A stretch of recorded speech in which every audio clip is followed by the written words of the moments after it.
Queridos amigos, soy el Padre Ángel Espinosa Los Monteros y estamos en las vísperas de Cristo Rey.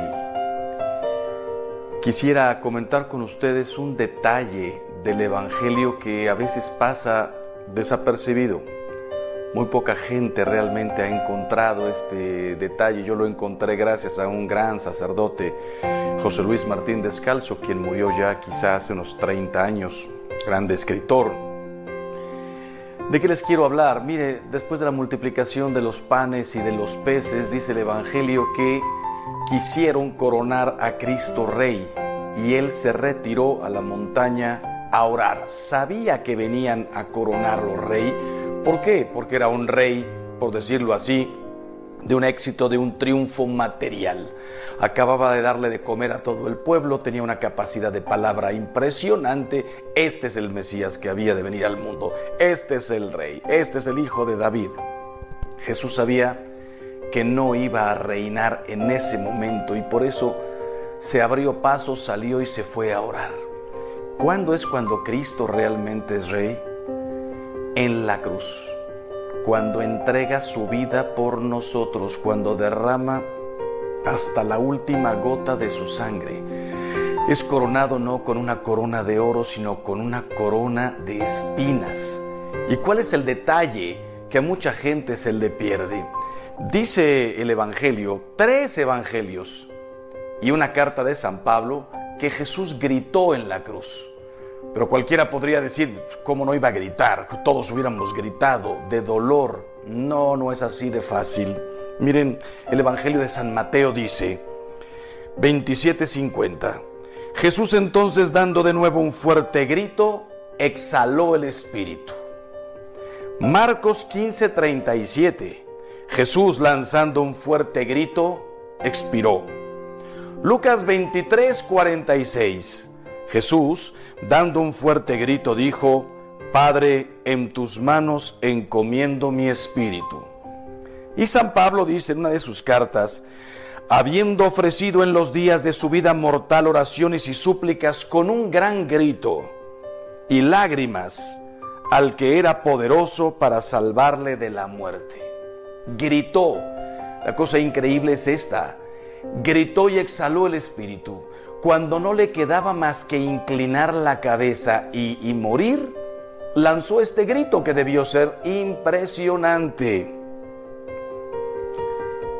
Durante 2000 años, muchísimos místicos y gente y sacerdotes han estado reflexionando por qué este grito. Y ha habido diversos motivos. Hay quien dijo por soledad. Todos los mártires tuvieron a alguien en quien apoyarse, en Cristo. Sentían su presencia, su fortaleza. Jesucristo estaba completamente abandonado. Incluso llegó a decir, Padre, Dios mío, ¿por qué me has abandonado? Hecho pecado en la cruz, solo, sin el consuelo de nadie. En un momento dejaron pasar a María, su madre, a Juan, el apóstol, a otras 3 mujeres. Pero su pueblo, los príncipes de su pueblo, sus apóstoles, a quienes les había dedicado todo el tiempo, uno lo había entregado, otro lo había negado, otros 9 habían corrido. Ahí estaba uno, los 10 habían corrido, uno había regresado. Gritó por soledad, otros dicen, gritó por desesperación. Pero no, sería muy extraño que al mismo tiempo gritara y dijera, Padre, en tus manos encomiendo mi espíritu. No fue por desesperación.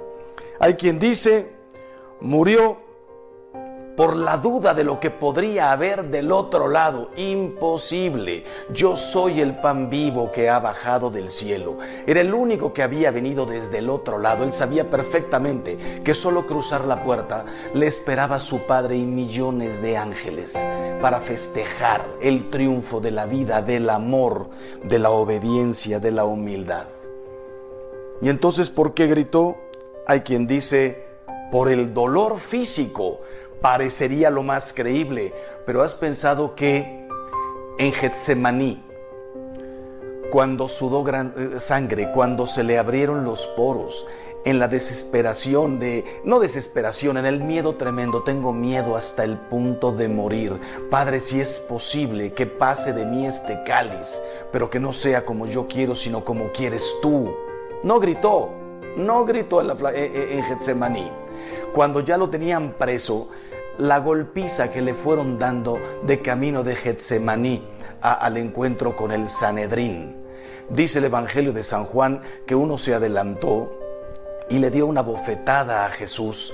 Si analizamos seriamente la sábana santa, se ve cómo tiene todo el ojo cerrado y no gritó. Al contrario, con una paz y una tranquilidad le dice: si he hablado mal, prueba en qué.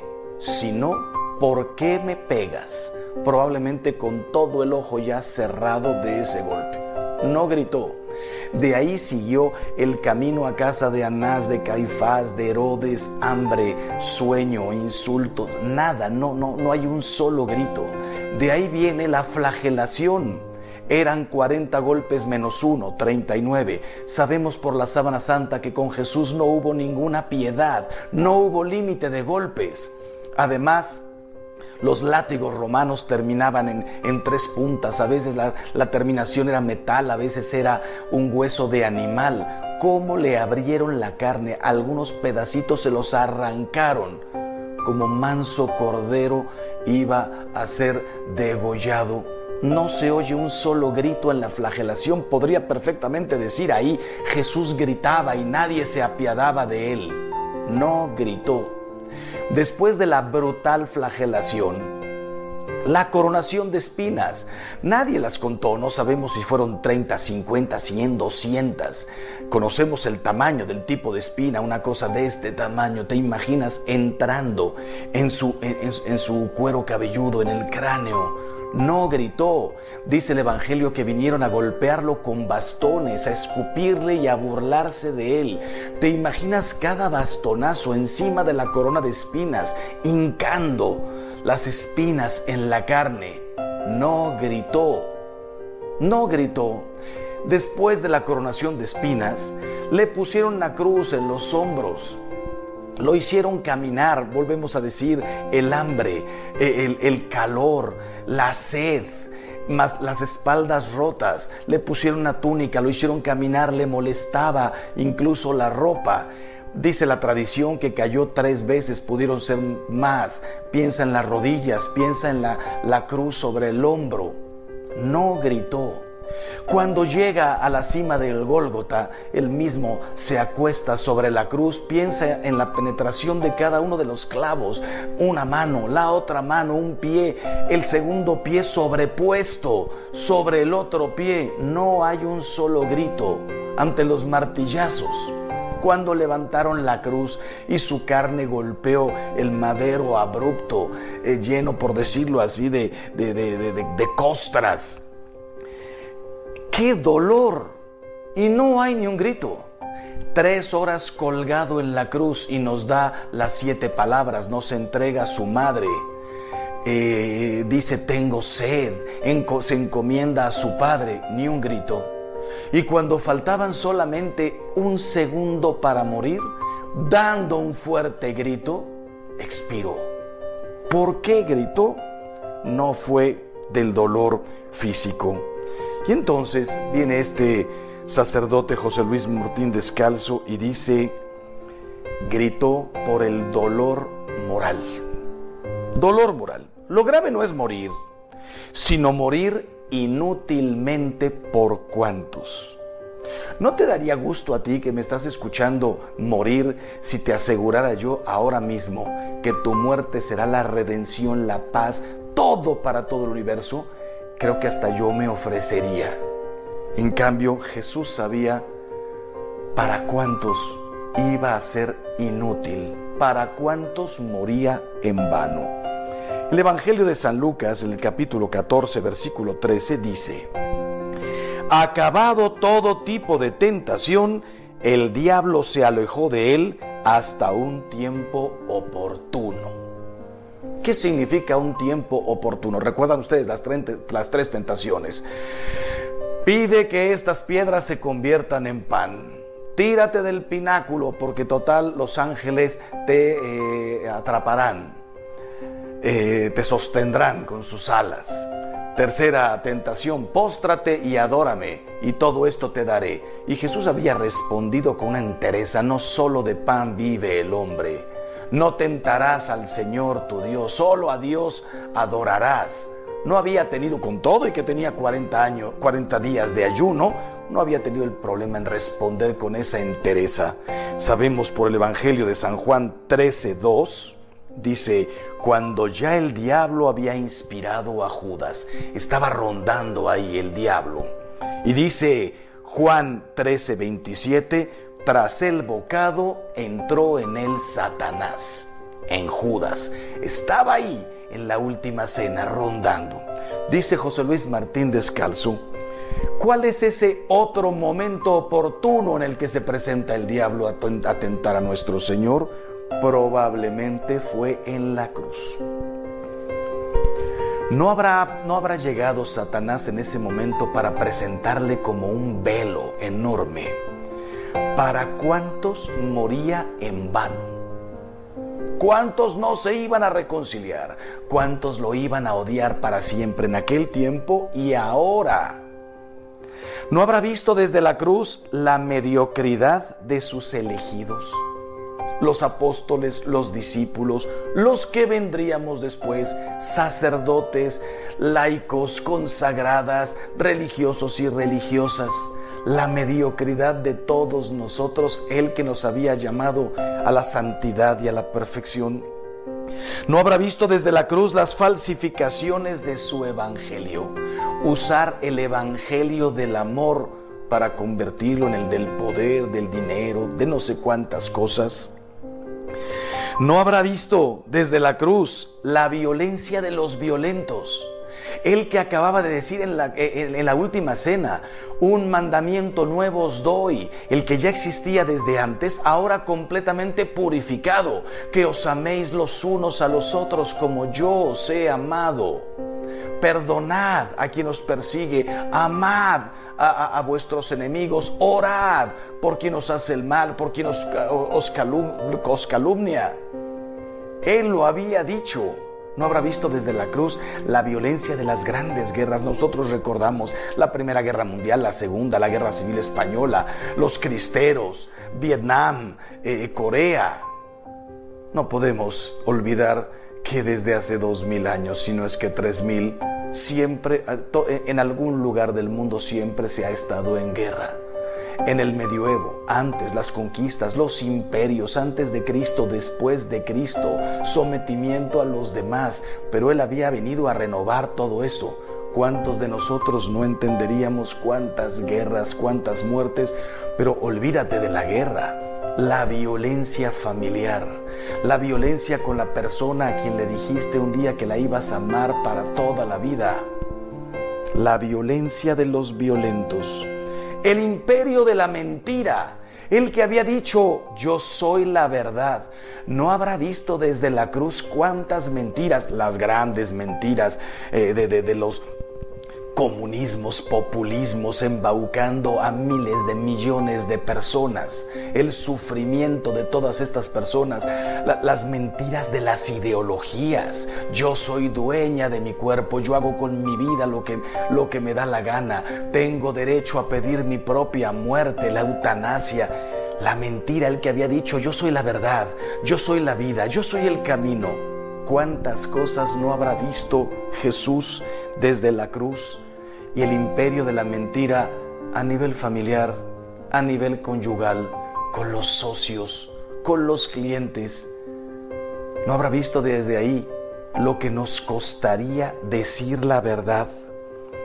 ¿No habrá visto desde la cruz las divisiones entre cristianos? Él había dicho en la última cena: Padre, que todos sean uno, como tú y yo somos uno. La Iglesia católica, la Iglesia ortodoxa, la Iglesia luterana, calvinistas, anglicanos, los protestantes en general, la cantidad de divisiones, después la mentira, la violencia de tantas sectas que iban a venir, todas en nombre de Cristo, o la mayoría, el que había dicho: Padre, que todos sean uno como tú y yo somos uno. ¿No habrá visto desde ahí las risas de los listos de este mundo? Los que se han ido del mundo sin pagar lo que hicieron, los que se burlaron de los demás, los embaucadores, los reyes de la mentira, los que nos engañaron, los que nos despojaron, las risas de los listos, porque se les dio más y nunca comprendieron que eran simplemente administradores de todos sus talentos, los que aprovecharon sus talentos para burlarse, reírse y aprovecharse de los demás. La carne vendida en los mercados de la noche. El que le había dicho a la Magdalena: vete y no peques más. ¿Quién te condena? Qué impresionante lo que iba a venir durante 2000 años más en estos tiempos. El pisotear la dignidad de las mujeres, de los hombres, la santidad del matrimonio, de la familia, por dinero, por pagarme unos estudios, por comer, a veces por puro placer, por hambre de dinero, por crecer más rápido, pisoteando tu propio corazón, tu dignidad. ¿No habrá visto desde la cruz el llanto de los inocentes oprimidos? No solamente son tantos niños, tantas niñas, sino tanta gente débil, los enfermos, los abortos, miles de millones ya, porque no tienen voz, porque son pequeñitos. Ya estaba completamente formado su cuerpo, solo le faltaba crecer. Primero se le ofrecían, se le sacrificaban bebés a las deidades, dioses inexistentes, con hambre y con sed de sangre. Sí, lo podemos entender hace 3000 años, cuando había cero cultura. Hoy se le ofrecen los niños al placer, a mantener la belleza de mi cuerpo, al dinero, a la libertad, al simplemente cumplir mi voluntad y mis caprichos por encima de todo deber y de todo respeto. ¿No habrá visto Jesús desde la cruz, dice el sacerdote, las falsas palabras de los redentores del pueblo? Las falsas palabras de los redentores del pueblo. Cuántas soluciones llenas de mentira, cuántas expectativas que nos iban a llevar a nada, a la pobreza, a la miseria. Piensen en el comunismo, piensen en algunos países que no han podido salir de ahí. No habrá escuchado, no habrá visto desde la cruz el odio circulando en los corazones como un sapo negro. El que había dicho: amaos. ¿Cuánta gente iba a odiar? No puedo perdonar a mi cuñado. Jamás volveré a hablar con mi concuña. Tengo cero relación con mis suegros. No puedo ver a mi exmarido, a mi exmujer. A mí como sacerdote me ha tocado escuchar: odio a mi padre. ¿Se puede odiar a un padre? Honrarás a tu padre y a tu madre. Es que usted no sabe lo que me hizo. ¿No habrá visto desde la cruz el hambre de dinero resbalando por debajo de las puertas de todas las almas? El Hijo del Hombre no tiene una piedra donde reclinar la cabeza. Dormía en el campo, se hospedaba en la casa de Lázaro, Marta y María. Se quedaba en la casa de la suegra de Pedro, en la casa de Pedro. Dormía donde se podía, se quedaba dormido en la montaña, en una barca. ¿No habrá visto desde ahí el hambre de dinero, de poder, de satisfacción, de caprichos? ¿No habrá visto desde la cruz el infierno de los que cerraban sus vidas a las llamadas de su amor?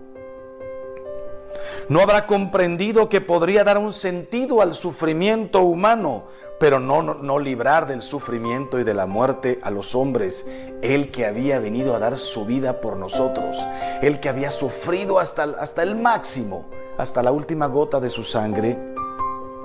¿No habrá escuchado desde la cruz el llanto en tantos hospitales madres perdiendo a sus hijos, hijos enterrando a sus padres, padres, hermanos, familias viendo impotentes que no se iban a poder curar miles de personas y que iban a vivir en el dolor en una silla de ruedas por 20, 30 y 40 años. ¿No habrá sentido congelarse su alma ante el frío latigazo de la indiferencia, de los que no somos malos, de los que no tenemos hambre de dinero, de los que no somos poderosos, de los que no le hemos hecho mal nunca a nadie, pero que nuestra grande desgracia es la indiferencia?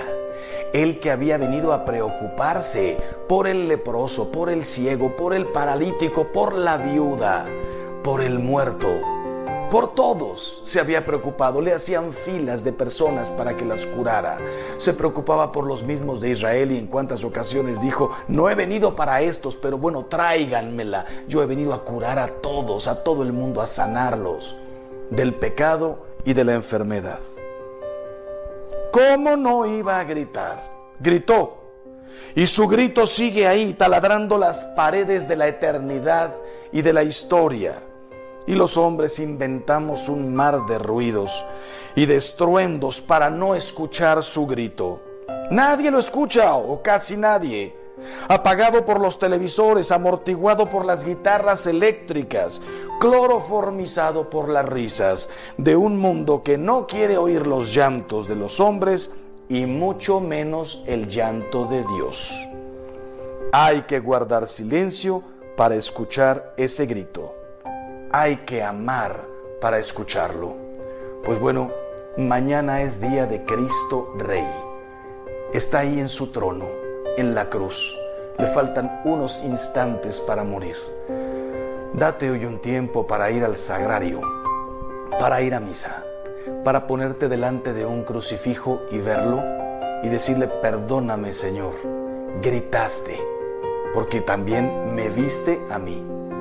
Dame la gracia, la fe, la esperanza, el amor para ponerme de pie y no ser más indiferente ante tu dolor y hacer todo lo que pueda por tu iglesia, por las almas, por los hombres, mis hermanos, en definitiva, por ti, que eres la cabeza del cuerpo místico. Yo sé, Señor, que por ti no puedo hacer nada. Tú estás con tu Padre, tú estás ya allá.